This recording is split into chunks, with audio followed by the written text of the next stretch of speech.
하나님의 말씀은 출애굽기 16장 1절에서 21절입니다. 출애굽기 16장 1절. 이스라엘 자손의 온 회중이 엘림에서 떠나 엘림과 시내산 사이에 있는 신광야에 이르니 애굽에서 나온 후 둘째 달 15일이라. 이스라엘 자손 중 온 회중이 그 광야에서 모세와 아론을 원망하여 이스라엘 자손이 그들에게 이르되 우리가 애굽 땅에서 고기 가마 곁에 앉아 있던 때와 떡을 배불리 먹던 때에 여호와의 손에 죽었더라면 좋았을 것을 너희가 이 광야로 우리를 인도해내어 이 온 회중이 줄여 죽게 하는도다.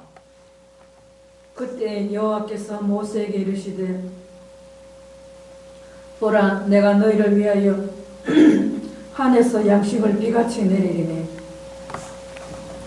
백성이 나가서 일용할 것을 날마다 거둘 것이라. 이같이 하여 그들이 내 율법을 준행하나 아니하나 내가 시험하리라. 여섯째 날에는 그들이 그 거둔 것을 준비할지니 날마다 거둔 것에 갑절이 되리라.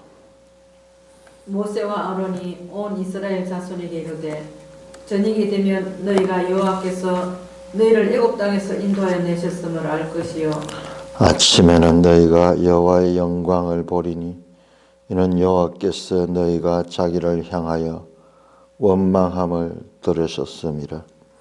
우리가 누구이기에 너희가 우리에게 대하여 원망하느냐.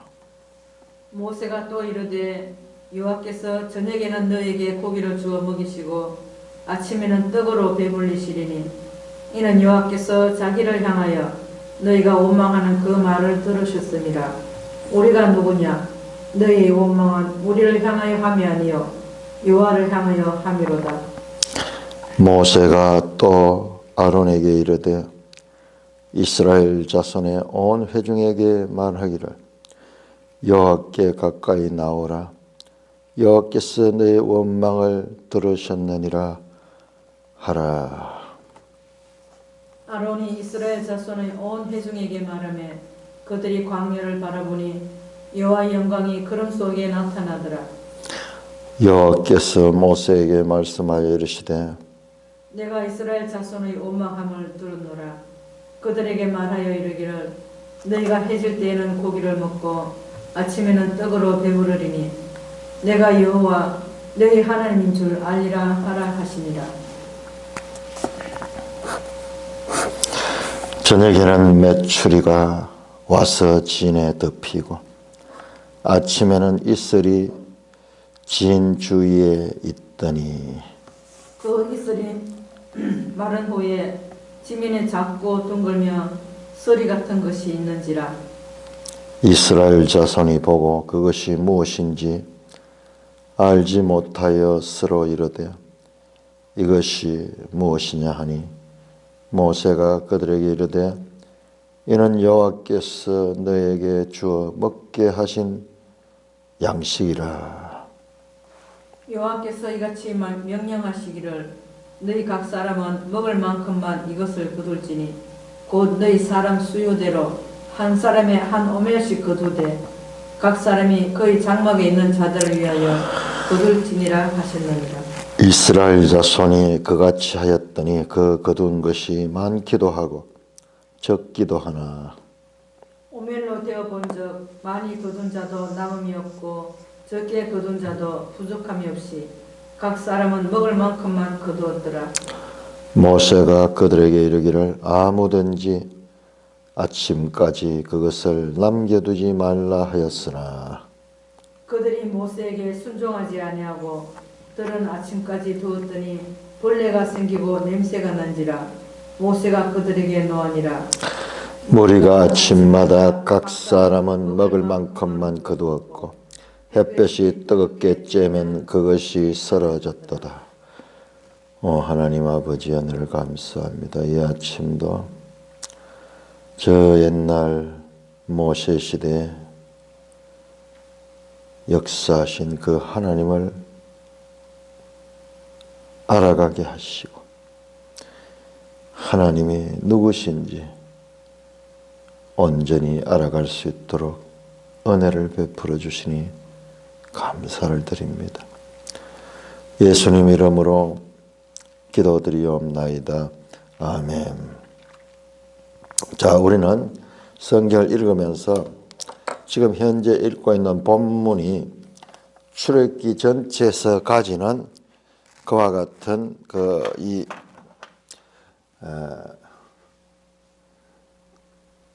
시대를 알아야 됩니다. 우리 1장에서 14장까지는 이제 출애굽을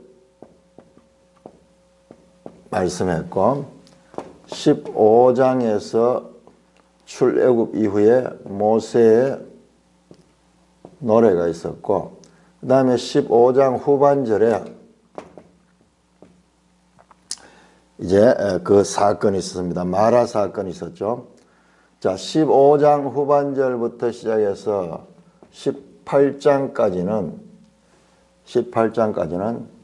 이제 19장에 시내산 이제 언약식이 있습니다. 시내산 언약식을 가지게 되는데 출애굽하고 그 다음에 그 모세의 노래도 출애굽에 대한 노래죠. 출애굽하고 그 다음에 시내산에서 언약을 맺기까지 15, 16, 17, 18장 여기는 시내산 이전 기간입니다. 시내산 이전 기간. 시내산이 가지는 의미는 무엇이냐고 하면 여기는 하나님과 이스라엘 백성이 언약을 맺습니다. 언약을 맺어서 하나님은 그들의 왕이 되고 이스라엘은 그들의 백성이 되는 그와 같은 언약이에요. 이 언약이 중요합니다. 그런데 이 언약의 비유적인 의미를 왕과 그 백성으로도 볼 수 있지만은 이 언약은 결혼 언약이죠. 결혼.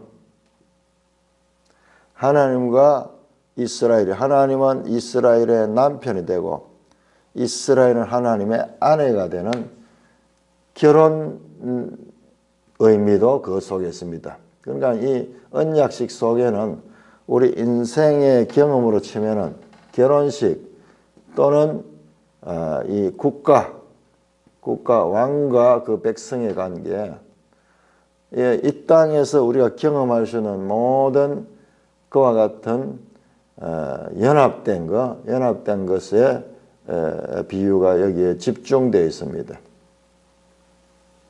그냥 별개의 존재로 있다가 이 언약을 통하여서 연합되는 그와 같은 관계가 바로 입니다. 그러니까 우리가 소위 구약이라고 말할 적에 사실은 구약은 이 시내산 언약을 가르쳐요. 시내산 언약을 가르칩니다. 예레미야 31장에 보면은 그렇게 나오죠. 너희가 나와 언약을 맺었지만은 너희가 그 남편이 되어서도 내가 너희 남편이 너희 나를 버렸다. 그랬을 적에는 이 시내산 언약을 가리키는 거예요. 그러니까는 지금 여기서부터 하나님과 이스라엘 관계가 새롭게 형성이 됩니다. 하나님과의 관계 형성이 돼요. 상방간에 책임이 있는 거예요. 언약은 상방간에 책임이 있습니다. 여기까지는 하나님이 일방적으로 그렇게 인도했는데 특별히 이제 이 기간 16장, 17장, 18장은 어떤 의미를 가지냐 그러면은 이와 같은 대언약, 하나님 역사에 있어서 중요한 이 대언약의 전단계다. 전단계를 하는 거 아니에요. 그 큰 지금 이 구속사에 있어가지고 1500년 동안 이어지는 이와 같은 그 이스라엘과 하나님의 언약 관계를 맺기 전 단계에 일어난 사건들이라 하는 것을 우리가 아는 것이 중요합니다. 그런데 우리 어제 보시면은 15장에서 아주 신비한 이야기는 15장 25절에서 신비한 이야기 나왔습니다. 25절에서 모세가 여호와께 부르짖더니 여호와께서 그에게 한 나무를 가리키시니 그가 물에 던지니 물이 달게 되었더라. 거기서 자 이와 같은 기적 사건이 일어난 거기서 소위 마라에서 우리가 이스라엘 백성들을 우리가 나무라 하지만은요 그거는 우리가 글로 봤기 때문에 그런 거예요. 아무리 큰 은혜를 체험했어도 이와 같은 기적을 체험했어도 당장 지금 3일 동안 물을 얻지 못했다 그러면 이건 죽음 직전인 거죠. 우리 정신이 혼미하잖아요. 3일 동안 물을 먹지 못하고. 그래서 마라에서 물을 발견했는데 그 물이 마실 수 없는 물이야. 쓴 물이라. 참으로 심각한 문제가 있습니다. 그때 백성들이 원망할 때 모세가 하나님께 부르짖었더니 하나님께서 한 나무를 가리키면서 그 나무를 그 물에다가 넣으라고 말합니다. 그러니까 문제가 있고 이미 그 문제를 해결할 수 있는 그와 같은 하나님께서는 방도를 가지고 계셨던 거예요. 문제 때문에 백성들은 원망했고 그 원망을 해서 모세는 하나님께 부르짖게 되는 거예요. 이 문제가 하나님과 이스라엘 백성, 하나님과 모세와의 관계를 더 가깝게 하는, 여호와께 부르짖게 하는 그와 같은 동기를 마련해 줬다는 면에서 그 문제는 긍정적인 의미를 가지는 것입니다. 마라의 문제, 써서 먹지 못할 것, 마치 독물처럼 물은 물인데 독이 있으면 먹으면 죽어버려. 그런데 하나님께서는 그 물을 회복시키는 해독제를 준비하세요. 해독제. 한 나무를 아마 가지겠죠. 나무 가지를 그 물에다 넣으니까는 그 물이 달게 변했습니다. 하나님께서 우리 인생의 문제를 통하여 기도하기를 원하고 또한 하나님은 그 문제로 어려움을 겪지만은 하나님과의 관계를 맺게 하는 도구로 쓰면서 또한 그 문제에 대한 해답을 가지고 계시는 분이다. 이런 일들을 통해서 계속 경험이 쌓이게 되면은 하나님과 그 백성의 관계가 더 연합이 되고 그리고 그 백성들은 하나님을 알아갈 수 있게 되는 거죠. 그건 쉽게 되지 않아요. 반복적으로 이런 일들이 일어나면은 하나님이 내 삶에 개입하시는구나. 그것을 알게 됩니다. 자, 그런데 그 사건이 있고 난 다음에 25절에 보니까는 후반절에 여호와께서 그들을 위하여 법도와 율례를 정하시고 그들을 시험하셨다. 그 법도와 율례가 뭔가? 법도와 율례가 뭔가? 여기에서 구체적으로 드러나지 않고 있어요. 칼빈은 이렇게 해석해서 26절 너희가 하나님 여호와의 말을 들어 순종하고 내가 보기에 의를 행하며 내 계명의 길을 기울이며 내 모든 규례를 지키면 내가 애굽 사람에게 내린 모든 질병 중 하나도 너에게 내리지 않으니 나는 너희를 치료하는 하나님이다. 이 말은 법도와 율례가 아니에요.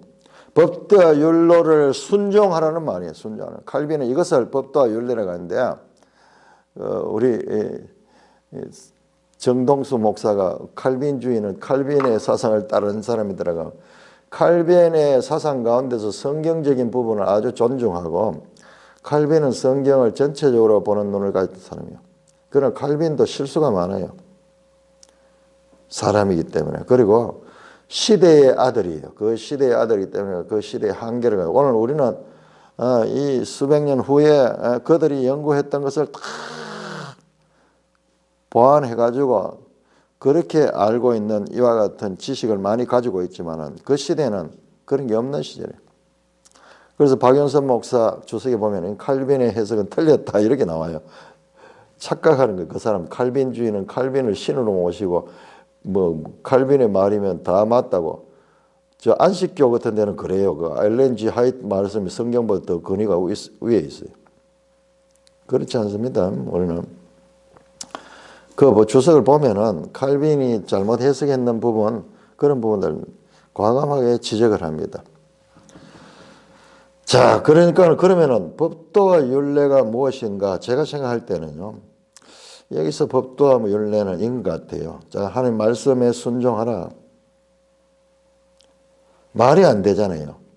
그 마라에 선물이 있는데 그 물을 뭐 어떻게 해결하려 그러면은 그 물을 어떻게 무슨 변화를 시켜야 되는데 그런데 전혀 엉뚱하게 나무를 가져다가 거기에 던져 넣어라. 우리 인간의 이 생각으로 잘 이해되기 힘든 거예요. 그런데 이제 그대로 순종하는 거예요. 우리의 생각에 맞든지 맞지 않든지 우리의 생각에 합리적으로 보이든지 보이지 않든지 관계없이 하나님 말씀에 무조건 순종하라는 거예요. 그래서 그들을 시험하실 때 그렇게 말하잖아요. 이 법도와 율례는 제가 하나님 말씀하시는 대로 말씀하는 여기에 어떤 나중에 저 십계명처럼 그런 계명이라기보다는 우선은 단순한 차원에서 하나님 말씀에 대한 순종을 요구하는 것 같아요. 자, 우리 이걸 알아야 됩니다. 지금 여기 상태와 여기 상태는 다릅니다. 여기는 완전히 법을 다 줍니다. 십계명뿐만 아니라 그 언약의 율법들을 다 줍니다. 그러니까는 이 상태보다는 아주 조금 이 미개한 상태로 그렇지만은 중요한 것은 하나님의 말씀에 율례와 법도는 말씀이죠. 말씀에 순종하라는 순종하라는. 그러면은 그 문제가 해결이 된다. 문제가 해결이 된다. 그러니까는 이스라엘을 한 인간으로 본다 그러면은 이때는 어디냐냐? 지금 유아기예요, 유아기의 상황입니다. 실제로 에레미야는 이스라엘의 어린 시절, 이 광야 시절을 이스라엘의 어린 시절이라고 말씀합니다. 그러나 다른 것들보다도 그런 세세한 법들보다도 심각한 문제를 만나고 그 다음에 하나님께 부르짖고 그러니까 하나님께서 하라는 대로 순종하니까는 문제가 해결이 됐다. 그러니까 시험한 하나님, 내가 말씀하는 대로 하는지 아니하는지 하나님께서 이제 계속 시험을 하는 거예요.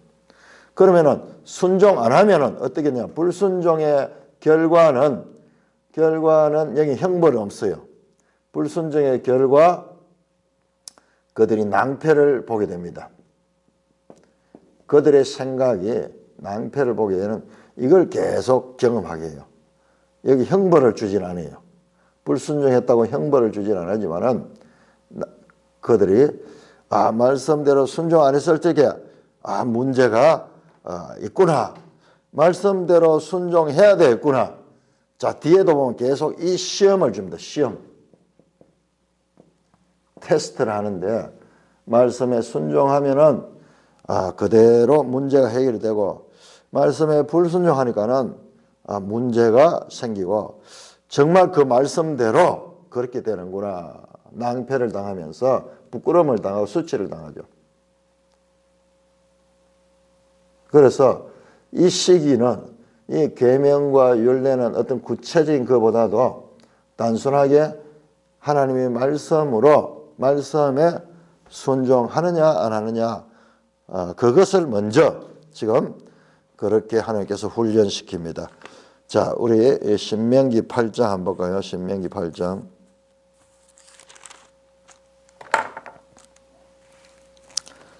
신명기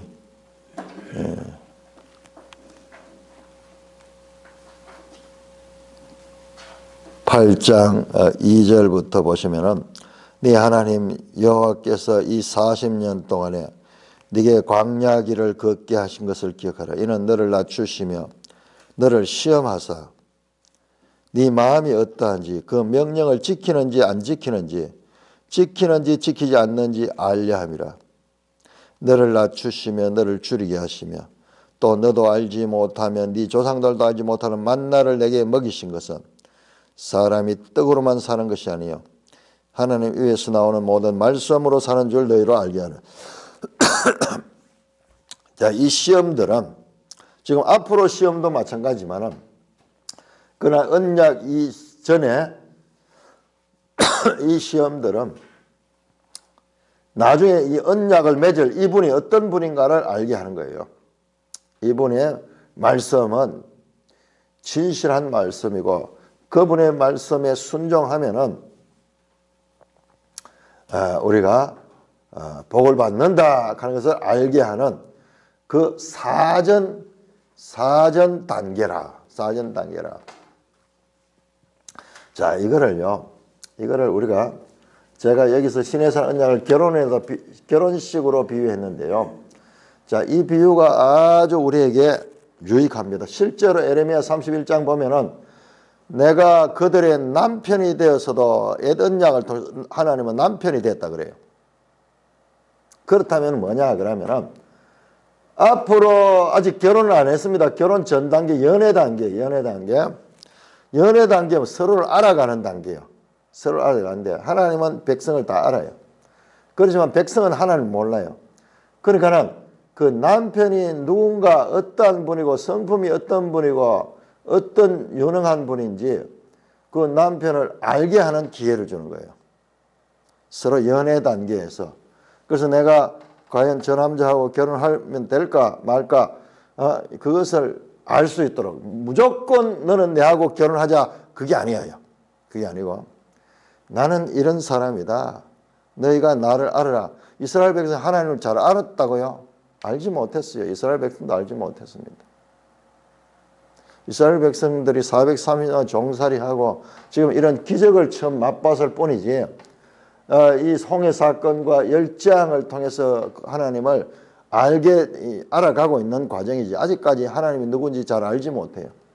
지금 하나님은 이 언약의 계시를 통해 가지고 자신이 어떤 분인지를 알리시고 그래 하는데 지금 여기는 아직까지 결혼 전 단계 하나님 일방적으로 너는 내 백성이야 이렇게 하지 않았어요.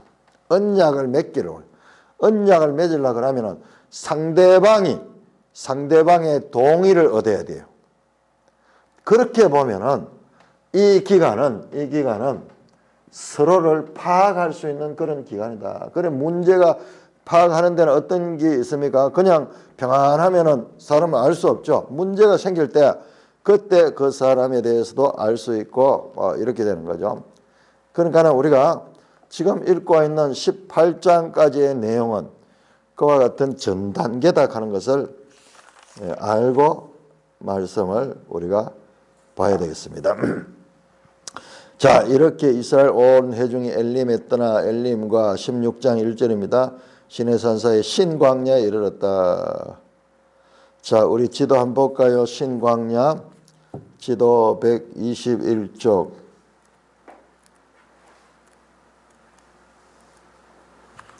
지도 121쪽에 보면은 신광야는 121쪽에 저 사해 밑에 저쪽이네요. 그럼 멀리 왔네요. 근데 사실 여기는 바로 이래 길을 가면은 그렇게 오래 걸리지 않는 그 길이에요. 자, 그 출애굽 경로는 몇 가지 설이 있기 때문에 그 작은 신광야는 이쪽입니다. 그럼 광야에 왔어요. 광야에서 보니까는 둘째 달 15일이니까 두 달 보름이니까는 75일 애굽에서 출애굽한 지 75일째 된 날이에요. 그래서 이스라엘 자손 온 회중이 이절에 그 광야에서 모세와 아론을 원망했다. 왜? 여기까지 올 때는 이스라엘에서 준비해온 그와 같은 양식을 먹고 그렇게 살았던 것 같아요. 이제 그 양식이 다 떨어져서 아무리 많이 준비해도 75일 동안 먹었으니까는 그것이 다 떨어졌는 거예요. 그래서 이제 배도 고프고 앞에서 이 마라에서는 그래도 먹을 것은 있었는데 준비해온 것이 있어가지고 먹을 것이 있는데 물이 없었고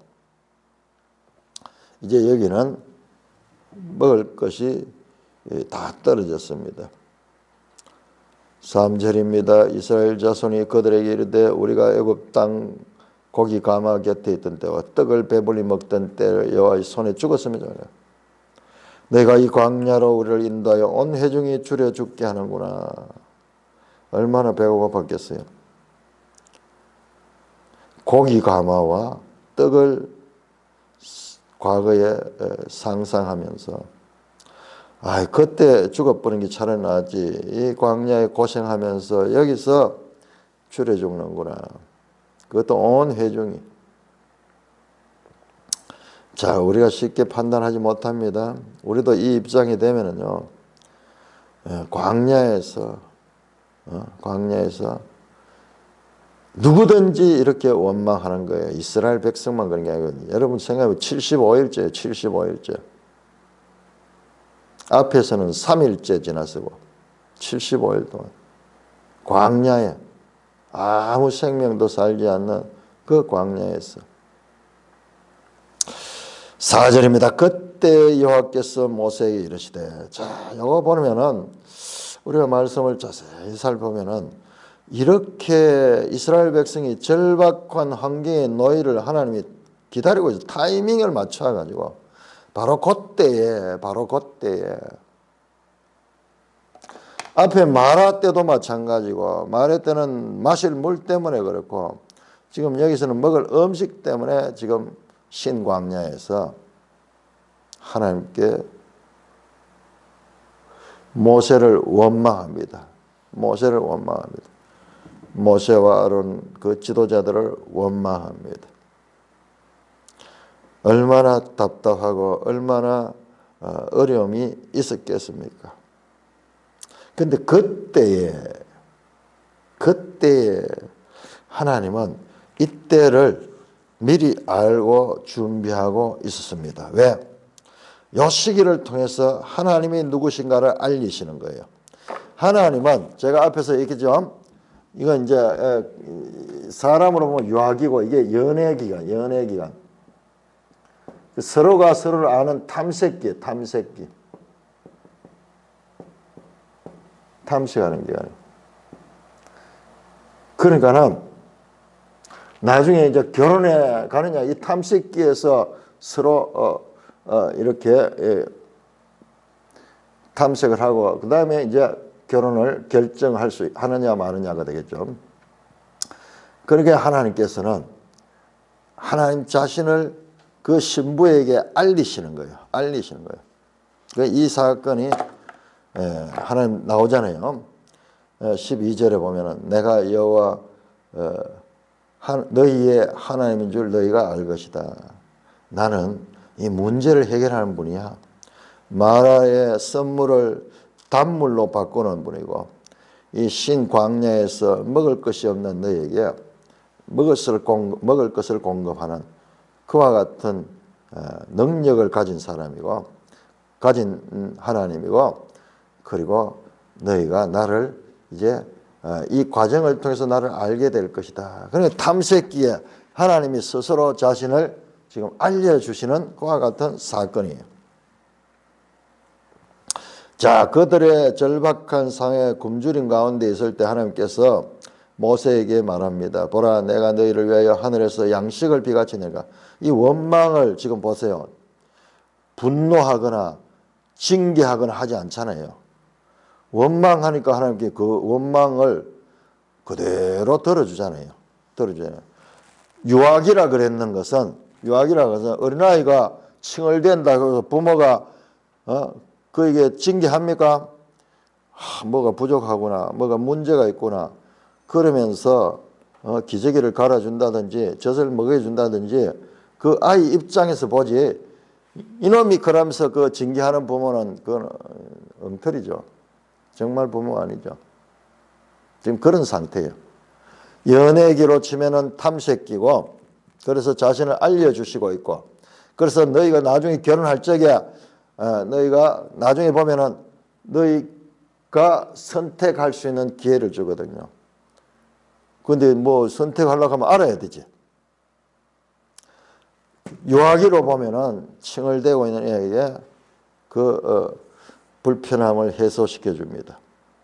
하나님 기다리고 있어. 하늘에서 양식을 비같이 내는 백성이 나가서 일용할 것을 날마다 거둘 것이다. 이같이 하여 보세요. 그들이 내 율법을 준행하나 아니하나 내가 시험하리라. 이게 법이에요. 하나님의 법이에요. 율법과의 우리 거창한 같은데 하나님의 말씀대로 하라는 거예요. 무슨 말씀이냐? 하늘에서 양식을 내리는데 일용할 것, 그날 데일리 브레드, 일용할 것을 날마다 거두는 거예요. 날마다. 정말 그렇게 하나 아니하나 내가 시험할 것이다. 하나님도 신부에 대해 가지고 신부감에 대해서 지금 탐색하고 있고 이스라엘도 하나님을 탐색할 수 있는 그런 기회를 주겠다는 것입니다. 자, 내가 시험하리라 하는 말은 지금 여기 나오죠. 앞에서도 나왔던 그 말이죠. 그 다음에 여섯째 날은 그들이 거둔 것을 준비할지니 날마다 거둔 것에 갑절이 되라.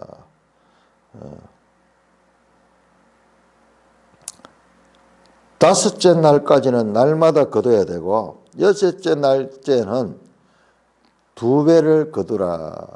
그렇게 말씀하는 거예요. 이게 하나님의 말씀이에요.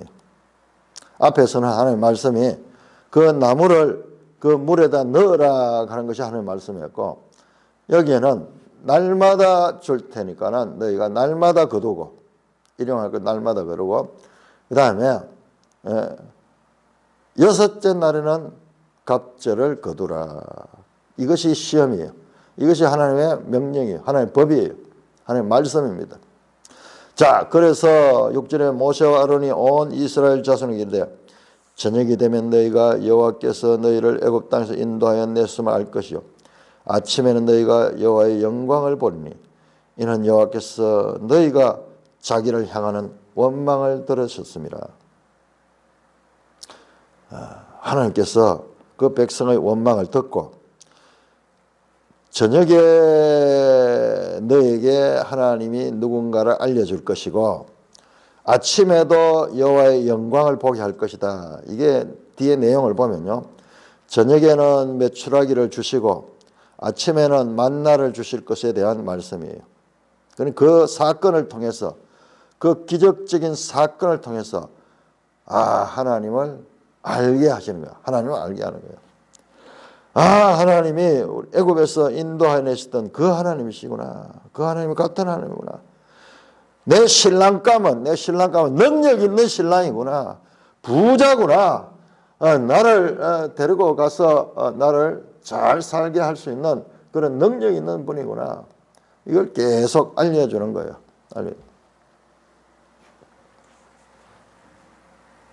우리가 누구에게 너희가 우리에 대해 원망하느냐 그러면서 원망에 대해서 말합니다. 우리한테 원망하는 게 아니고 뒤에 보면은 말씀합니다. 뒤에 보면은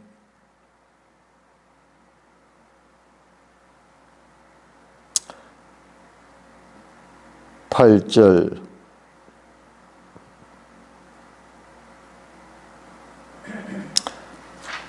9절입니까? 8절 9절이 어디 나오죠?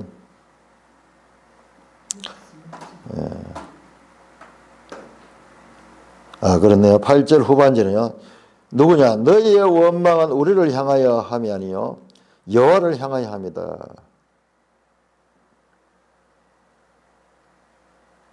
그러니까는 나무라지 않아요. 원망하는 것에 대해 가지고 나무라지 않습니다. 오히려 더 그들의 원망하는 대로 그들의 욕구를 채워줍니다. 저녁에는 너에게 고기를 주어 먹이시고 아침에는 떡으로 배불리시리다. 8절에 이는 여호와께서 자기를 향하여 너희가 원망하는 그 말을 듣자. 우리가 누구냐? 너희 원망을 우리함이 아니요 여호와를 향합니다. 우리한테 원망하는 게 아니다 그 말이죠. 너희가 원망하는 건 우리한테 하는 게 아니고 하나님 앞에 원망하는 거다. 우리는 하나님의 말씀을 전했다. 그러니까 내한테 원망하는 게 아니고 결과적으로 너희는 하나님을 원망하는 거다. 그 말을 하는 겁니다. 그 원망을 하니까는 9절입니다. 또 모세가 또 아론에게 이르되 이스라엘 자손 온 회중에게 말하기를 여호와께 가까이 나오라. 여호와께서 너희의 원망함을 들으셨다. 자, 7절, 8절, 9절에 원망이라는 말이 계속 나옵니다. 원망했는데 하나님은 그 원망에 대해서 징벌하기나 타박하지 않고 그들의 욕구를 채워줍니다. 저녁에는 고기로, 아침에는 떡으로. 참 모순적이죠. 어떻게 보면 원망하는 자들을 향해 가지고 조금도 나무라지 않고 그들에게 그 욕구를 채워줌으로 원망의 원인을 해소합니다. 자, 이게 뭐냐? 이게 여기서요, 원망하는 인생들의 모습, 죄인들의 모습이 드러나고 그 죄인들의 죄를 묻지 아니하시고 그들을 은혜로 품어주신 은혜로.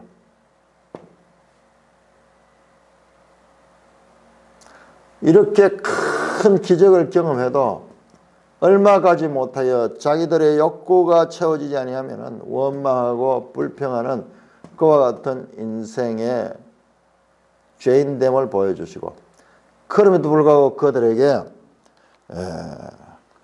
은혜를 베풀어 주시는 하나님을 우리는 여기서 볼 수가 있습니다. 10절입니다. 아론이 이스라엘 자손 온 회중에게 말하되 그들의 광야를 바라보니 여호와의 영광이 구름 속에 나타나더라. 자, 모세와 아론의 관계를 자세히 보니까 모세와 하나님 직접 통하시고 그다음에 모세는 또 아론에게 명령합니다. 그래서 모세의 명령 따라 그다음에 아론이 이스라엘 회중을 모았어요. 가까이 오라 모으라 그래서 모았습니다. 그때 여호와의 영광이 구름 속에 나타나다. 신랑 입장이네요. 그러나 그 신랑은 우리 눈에 보일 수 있는 그런 육체를 가진 분이 아니에요. 영광으로 구름 속에 나타납니다. 그때 여호와께서 모세에게 말씀하여 이르시되 내가 이스라엘 자손의 원망함을 들었노라. 그들에게 말하여 이르기를 너희가 해질 때에는 고기를 먹고 아침에는 떡으로 배우래. 내가 여호와 너희의 하나님인 줄 알리라. 지금 몇 번 반복입니까? 4번 반복, 4번이나. 원망함을 듣고 하나님은 그들의 그 욕구를 채워주신다. 은혜로 그들을 나무라지 않고 마치 어린아이 대하듯이 어린아이가 칭얼댄다고 해가지고 그렇게 대하지 않잖아요. 그래서 그 결과 좀 극적이겠죠. 그냥 뭐 배 별로 안 고플 때 밥을 주면은 뭐 고마운지 잘 모르겠지만 정말 굶주리고 있을 적에 그때 먹을 것을 공급해 주면은 그건 평생 잊혀지지 않죠. 그때 필요한 돈이 100만 원 있었다 그러면은 이 100만 원이 생과 사를 가릴 수 있는 그런 길이었다 그러면은 나중에 수천만 원보다도 그때 필요한 그 100만 원이 더 생생하게 기억이 나고 인상적이었죠. 하나님도 이와 같이 때를 따라 가지고 그때에 그 백성에게 하나님을 알리게 하리라. 하나님을 알게. 내가 여호와 너희 하나님인 줄 너희가 알게 하리라. 은혜의 원리를 통하여서 원망의 음식을 공급해 주심을 제3 역설합니다. 로마서 5장 20절에 보면 죄가 많은 곳에 은혜도 크다. 그 말씀처럼 하나님은 은혜로 그 죄인들의 필요를 채워주십니다. 자, 이렇게 16절 한번 보세요. 12절까지 이거는 앞으로 계획이에요. 계획. 하나님께서 이렇게 하시겠다. 그걸 지금 4번이나 반복했어요. 너희가 원망하니 내가 저녁에는 고기를 아침에는 만나를 줄 것이다. 이거를 4번이나 반복하면서 말씀하고 이제는 실행입니다. 실제 13절 저녁에는 메추라기가 와서 진에 덮이고 그 말씀대로 저녁이 되니까는 메추라기가 때로 몰려오는 거예요. 그래서 그것을 잡아 먹었는 거예요. 아침에는 이슬이 진 주위에 있더니 이슬이 마른 후 광야 지면에 작고 둥글며 서리 같은 것이 있는지라 이스라엘 자손 보고 그것이 무엇인지 알려 묻서로 이르되 이것이 무엇이냐? 이것이 무엇이냐? 민하.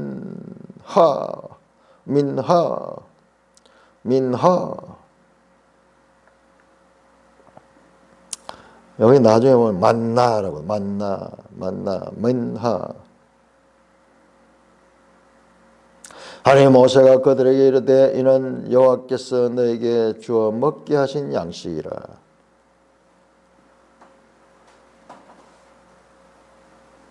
여호와께서 이같이 명령하시기를 너희 각 사람이 먹을 만큼만 이것을 거둘지니 곧 너희 사람의 수요대로 한 사람이 한 호멜씩 거두되 각 사람이 그의 장막에 있는 자들을 위하여 거둘지니라 하셨느니라.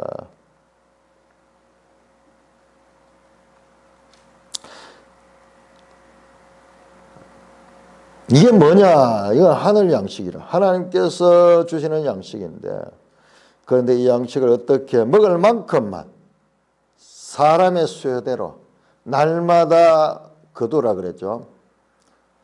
그렇게 말씀합니다. 먹을 만큼만. 우리는 좀 많이 저장해 두면 좋은데 왜 먹을 만큼밖에 안 주는가? 하나님 분명히 말한다. 일용할 양식, 먹을 만큼만. 왜 우리가 저장하느냐? 불안하거든요. 불안하거든요. 오늘은 뭔데 내일 먹을 게 없으면은 늘 이렇게 불안하니까는 그러니까는 우리는 좀 한 달치, 2달치 사두기를 원하는데 하나님은 먹을 만큼만 일용할 양식만 거두라고 말합니다. 수요대로.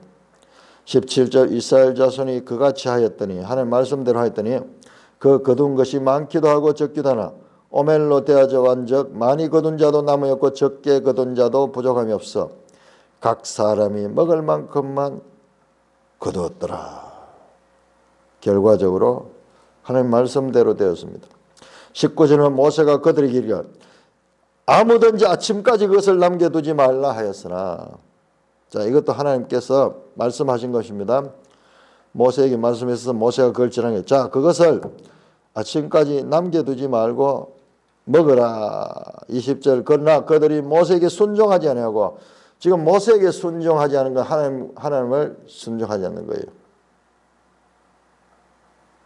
들은 아침까지 두었더니 벌레가 생기고 냄새가 난지라 모세가 그들에게 노했다. 아까 말했죠. 불순종하니까 결과적으로 낭패를 당하는 거예요.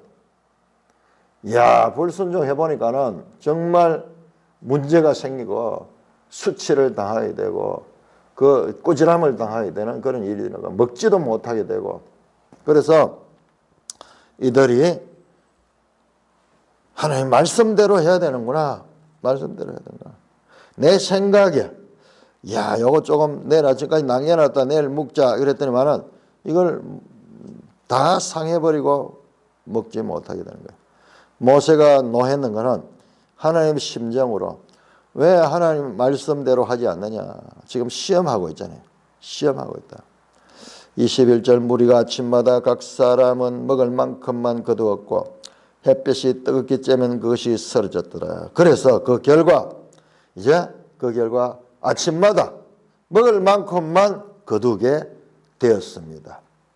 불순종의 결과를 경험하고 그것이 하나의 교훈이 되어서 이제는 말씀대로 그렇게 순종하게 됩니다. 불순종의 결과를 확인하고부터는 이제는 불순종하지 않습니다. 하나님의 백성들의 기본적인 소양, 말씀에 순종해야 되는구나. 순종하면은 복을 받는구나. 불순종하면은 낭패를 당하는구나. 그것을 계속 지금 알아갑니다.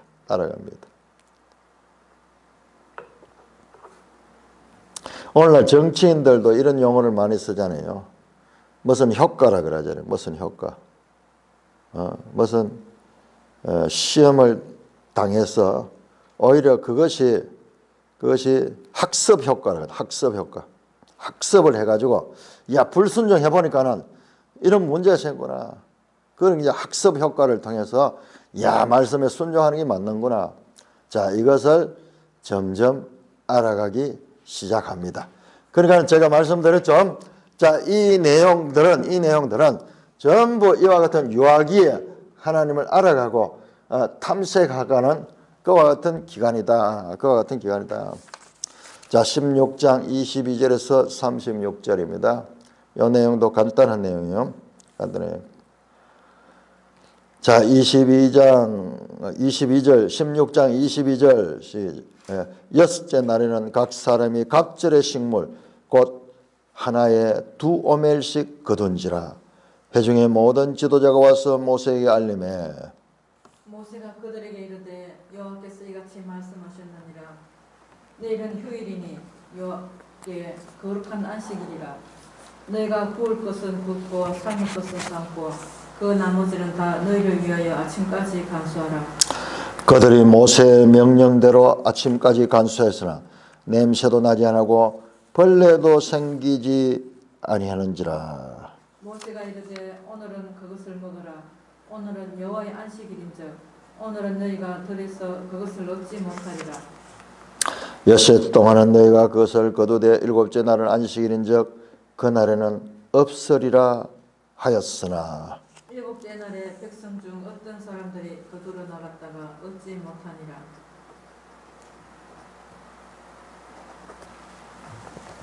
여호와께서 모세에게 이르시되 어느 때까지 너희가 내 계명과 내 율법을 지키지 아니하려 하느냐. 볼지어다 여호와가 너에게 안식일을 주므로 여섯째 날에는 이틀 양식을 너에게 주는 것이니 너희는 각기 처소에 있고 일곱째 날에는 아무도 그의 처소에서 나오지 말지니라. 그러므로 백성이 일곱째 날에 안식하니라. 이스라엘 족속이 그 이름을 만나라 하였으며 가시 같고 희고 맛은 꿀 섞은 과자 같았더라. 모세가 이르되 여호와께서 이같이 명령하시기를 이것을 오멜에 채워서 너희 대대 후손을 위하여 간수하라. 이는 내가 너희를 애굽 땅에서 인도하여 낼 때 광야에서 너에게 먹인 양식을 그들에게 보이기 위함이니라 하셨다 하고. 또 모세가 아론에게 이르되 항아리를 가져다가 그 속에 만나 한 오멜을 담아 요 앞에 두어 너희 대대로 간수하라. 아론이 여호와께서 모세에게 명령하신 대로 그것을 정급한 앞에 두어 간수하게 하였고.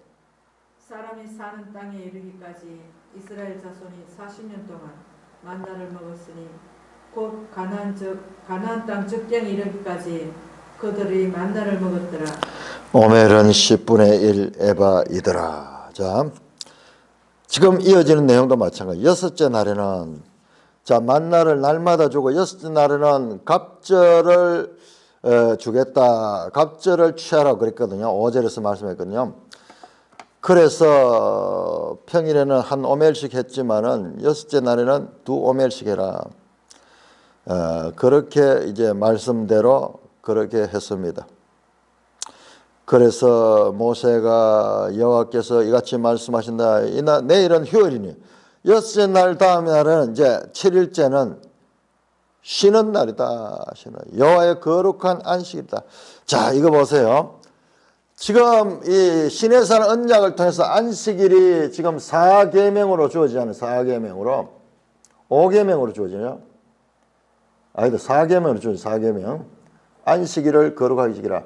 그 이전에 이와 같이 법조문으로 주어지기 이전에 이미 안식일이 경험됐습니다. 그러니까 여기에서는 이미 안식일을 경험했고 여기서는 법으로 제정하는 거예요. 법으로 제정한 거예요.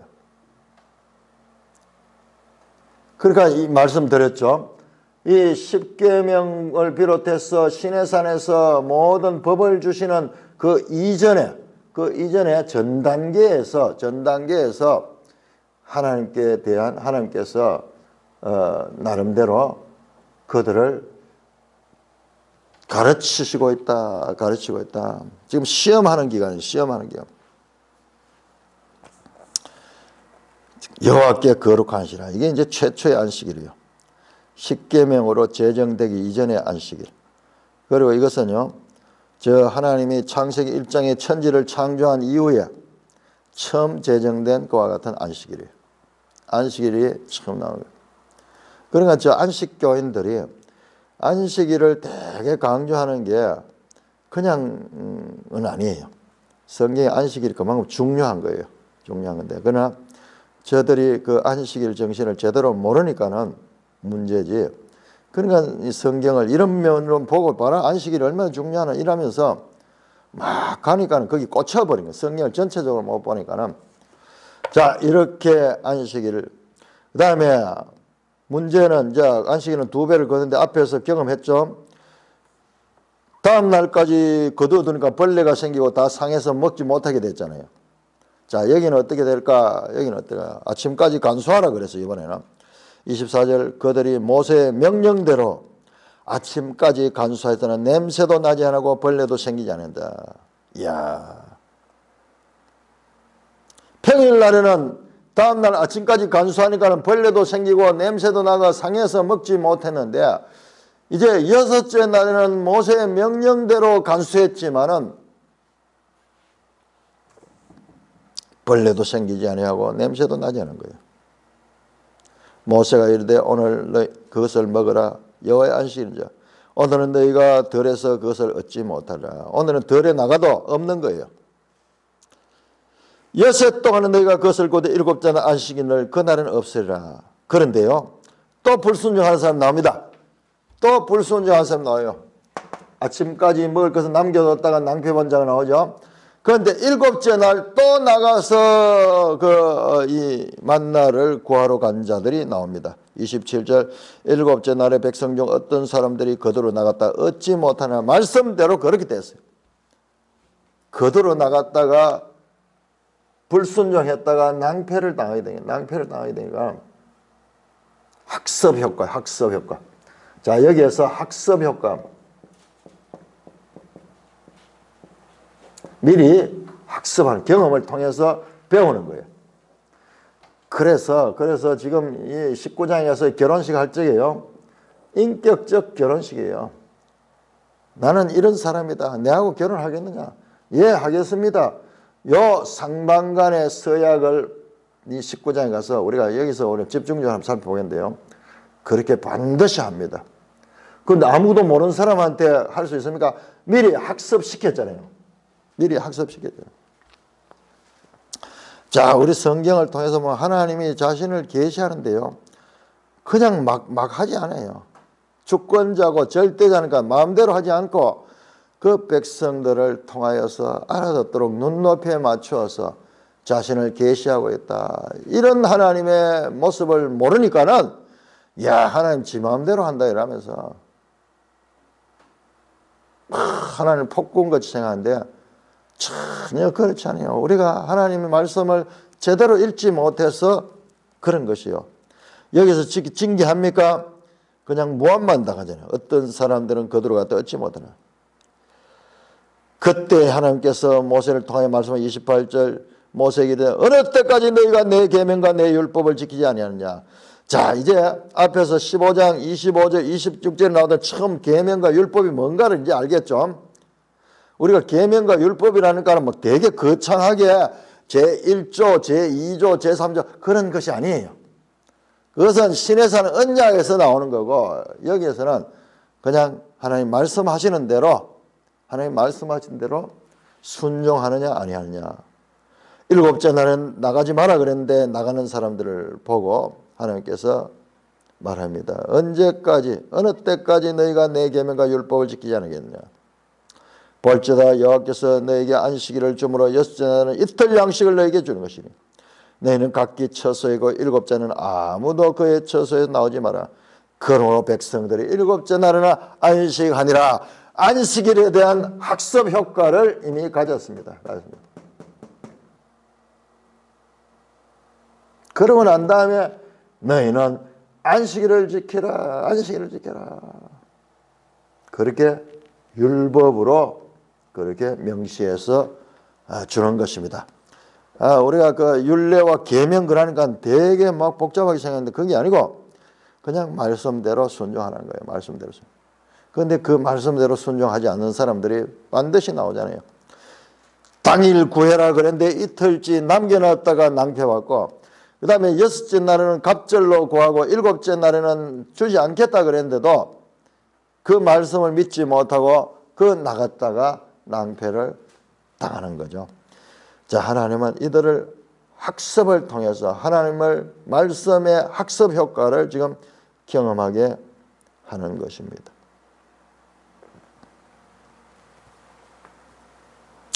사랑으로 어린아이를 돌보시듯이 양육하고 있는 하나님의 모습을 볼 수 있습니다. 지금 어린아이한테 지금 하나님께서 화내지 않습니다. 너희가 이런 존재다. 이런 존재다. 말씀을 순종해라. 그런데 계속 불순종하는 모습들이 보여져요. 그 왜냐? 너희는 죄인이기 때문에 그래요. 31절 이스라엘 족속이 그 이름을 만나라 했으니 가시 같고 희고 맛썩은 꿀 같다. 아침마다 내리는 그래서 이름을 이제 만나라고 이름을 지었습니다. 모세가 이르되 여호와께서 이같이 명령하시를 이것을 오멜에 채워서 너희 대대로 후손을 이 만나를요 오멜에 채워가지고 이것을 간수하라고 말합니다. 이거 어떻게 간수가 될까요? 하루만 지나도 상하는데 아마 이거를 건조시켰던 것 같아요. 건조시켰겠죠. 그래서 바짝 건조시켜가지고 광야에서 건조 하나는 잘 되겠죠. 그래서 이것을 기념하라는 거예요. 관수해서 대대로 후손들에게 이 사건을 기억시키고 이 사건을 기념시키고 이 사건을 통하여 하나님이 그 백성들을 인도했다는 것을 알게 하라는 거예요. 계속 뭐예요? 학습시키는 학습. 그 당대의 백성들뿐 아니라 대대 후손들에게도 학습하라고 말씀합니다. 왜? 내가 너희를 애굽 땅에서 인도해 낼 때 광야에서 너희에게 먹인 양식을 그들에게 보이기 위함이다. 32절이죠. 그래 이 만나 사건이 계속 역사 가운데 반복되는 것이 아니고 일회적인 것인데 그러나 이와 같은 과정이 있었다는 것을 후대가 알 수 있도록 그 만나를 보관해서 그들에게 교훈하라는 말씀이죠. 33절 또 모세가 아론에게 이르되 항아리를 가져다가 그 속에 한 오멜 다가 여호와 앞에 두어 너희 대대로 간수하라. 여호와 앞에 두라 그랬어요. 대대로 간수하라 그랬어요. 히브리서 9장 4절에 보면은 이게 나와요. 이게 이 언약궤 안에 이 만나가 간수되었던 것이 나옵니다. 34절 아론이 여호와께서 모세에게 명령하신 대로 그것을 정급판 앞에 두어 간수하겠다. 아론이 간수하겠다. 사람이 사는 땅에 이르기까지 이스라엘 전 40년 동안 만나를 먹었으니 곧 가나안 땅 접경에 이르기까지 그들이 만나를 먹었더라. 자, 25절을 보시면은 25절은 모세가 썼는 거 아니 같죠? 왜냐 그러면은 모세가 죽은 다음에 가나안 땅에 들어가서 갈 때까지 여호수아 5장 12절 보면은 비로소 가나안 땅에 들어갈 때 이제 만나가 그치고 이제는 그 땅에서 나는 이 식물을 먹을 수 있도록 하셨어요. 40년 동안 만나를 내렸다. 이것을 기념하도록 기념한다. 그래서 후대의 교육 자료로 서도록 그렇게 하셨다는 것입니다. 그런데 이게 여기에 기록이 되어 있어요. 가나안 땅 접경에 이르기까지 그들이 만나를 먹었다. 이 사람은 최소한도 가나안 땅에 들어갔던 사람이 기록을 했는 거예요. 모세는 들어가지 못했는데. 자, 이런 부분들은 우리가 난제입니다. 뭐 이것도 모세의 기록으로 볼 수도 있어요. 왜 그러냐 하면은 미리 하나님께서 이것까지도 다 알 수 있도록 그렇게 하셨다, 그렇게도 볼 수 있지만은 여기에 이 부분은 아마 가나안 입성 후에 기록된 것일 것 같습니다. 그러니까 우리가 하나님의 말씀이 무효하다 할 때요, 무효하다 할 때 무조건적으로 이거는 모세가 100% 다 기록했다, 그렇게 보면 안 됩니다. 보면 안 됩니다. 그냥 우리가 이 모세의 글 하는 것은 여기에 모세의 글이 주로 많지만은 거기에 또 어떤 역사적인 가필이 있을 수도 있었는데, 그렇다고 해가지고 하나님의 말씀이 되지 않느냐, 그렇지 않아요. 하나님께서 사람을 통해서 그렇게 사용할 수 있는 거예요. 중요한 건 누구의 저작이냐 아니냐가 문제가 아니고 하나님의 말씀이냐 아니냐가 문제입니다. 자, 이 만나를 경험하게 하고 그 경험이 당대로 끝나지 않고 후대에까지 교육적인 그런 의미를 가질 수 있도록 하나님께서 사용하시고 있는 것을 보게 됩니다. 자, 다시 한번 정리해 보면은 이 16장에서 이제 18장까지는 하나의 탐색기고 유학이고, 그리고 본격적인 언약을 맺기 이전에 사전 단계로서 나타나는 사건들과 내용들이 기록되어 있다는 것을 알게 돼요.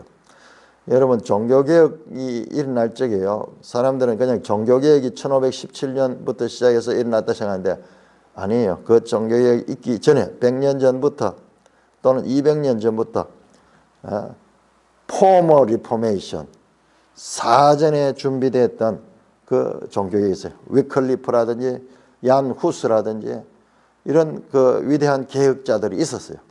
그 이후에 이제 본격적으로 루터가 나와서 종교개혁을 했지. 사실 그런 것처럼 지금 이것은 시내산 언약 전 단계에서 일어나는 사건이라 하는 것을 우리가 이해를 하는 것이 아주 중요합니다. 찬송가 73장입니다.